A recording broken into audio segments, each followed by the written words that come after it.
Welcome to Unspoken Affairs. I still remember the day everything began. Not because there was something extraordinary about it, but because of how painfully ordinary it seemed at first. Life has a strange way of hiding storms inside clear skies. That morning was bright. The kind of morning where you open the curtains and think the world has given you a small gift of peace. I had no reason to expect that the day would unfold into a chain of events that would test every boundary I thought I had. Every line I had drawn for myself, and every vow I had once promised to honor. My husband had already left for work, his coffee mug half empty on the kitchen counter. I could still hear the faint sound of his car pulling out of the driveway if I thought about it hard enough. He was always rushing, always busy, always living in a world that felt parallel to mine. Close enough to touch, but never quite overlapping. Our marriage, on the surface, looked stable to people sharing a house, a life, and the daily obligations of adulthood. If you pressed harder, if you looked closely, you'd see the cracks spreading silently like veins across glass. It was during this lull in my marriage, during this silence that had stretched far too long, that he arrived. He wasn't a stranger exactly, more of an extension of someone else's life that had suddenly spilled into mine. He was the son of a family friend, temporarily needing a place to stay while sorting out his future. A transition period, that's what they called it. He would be no trouble, they assured us. It's just a quiet presence in the spare room upstairs. At the time, I didn't see it as a disruption. If anything, I thought it might even be nice to have another heartbeat in the house. Someone to cut through this silence that had taken root between my husband and me.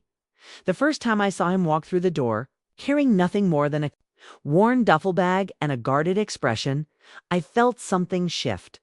I told myself it was just the novelty of a new person in the house. But deep down, even in that very first moment, I knew it was something else. He had this presence about him, not arrogance, not carelessness, but a quiet intensity that unsettled me. He was polite, soft-spoken, and respectful. Yet there was an energy radiating from him that seemed to reach for me even when he said nothing at all. I tried to dismiss it. I told myself I was overanalyzing, projecting, maybe even craving attention where there wasn't any. But then came the small moments, the ones that chip away at your resolve without you even realizing it. The way his eyes lingered a little too long when we spoke. It's the way he listened, not distracted, not half engaged, but fully, as if my words carried weight. I wasn't used to that anymore. My husband had long stopped listening with that kind of care, his mind always somewhere else, his eyes always glued to his phone or drifting toward unfinished work. But this young man, he noticed me, and noticing, I realized, can be more dangerous than any physical touch. One afternoon, I was folding laundry in the living room, absent-mindedly humming a tune I didn't even recognize, when he walked in. He leaned against the doorway casually, almost hesitant, as if he didn't want to intrude but couldn't stop himself either. We talked about trivial things at first, the weather, his plans, small nothings that barely mattered. Yet the way he looked at me while I spoke made everything feel charged, every word alive with an undercurrent I tried to ignore. When I glanced up and caught his gaze, it was as though he had already said everything he wasn't allowed to say. Out loud, that was the moment I realized I was in trouble. From then on, it became a quiet dance. Subtle glances exchanged across the dinner table when my husband wasn't looking, passing by each other in the hallway and feeling the air crackle with something neither of us dared to name. The tension wasn't spoken about, but it was undeniable, thickening with every passing day. At night, when I lay beside my husband in silence, I would find myself replaying those moments in my head, asking myself why they mattered so much. Why? I couldn't just let them go. The truth was, I felt alive in a way I hadn't felt in years. That realization was both intoxicating and terrifying. I tried to drown it in routine, in chores, in the mundane demands of daily life, but it always surfaced.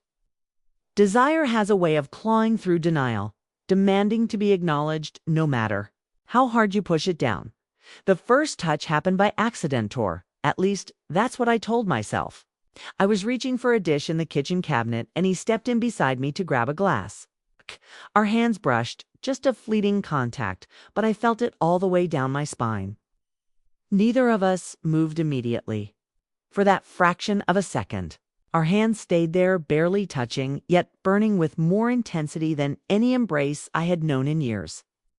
When I finally pulled away, my breath was unsteady, and his eyes followed me like a confession he couldn't voice. After that, everything changed. The air between us grew heavier, conversations shorter, glances sharper. We were both walking a tightrope, aware of the danger, yet unable to step back. I knew I was playing with fire, but the flames felt too alluring to resist the first time. We crossed the line. It wasn't planned. It was one of those evenings when the world outside felt suspended. When the house was too quiet and the space between us too charged. I don't even remember who moved first, whether it was me leaning in or him reaching out, but suddenly the distance collapsed.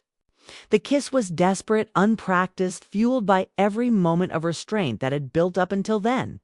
I should have stopped, should have pushed him away. Instead, I pulled him closer, and in that single act, I knew there was no going back in.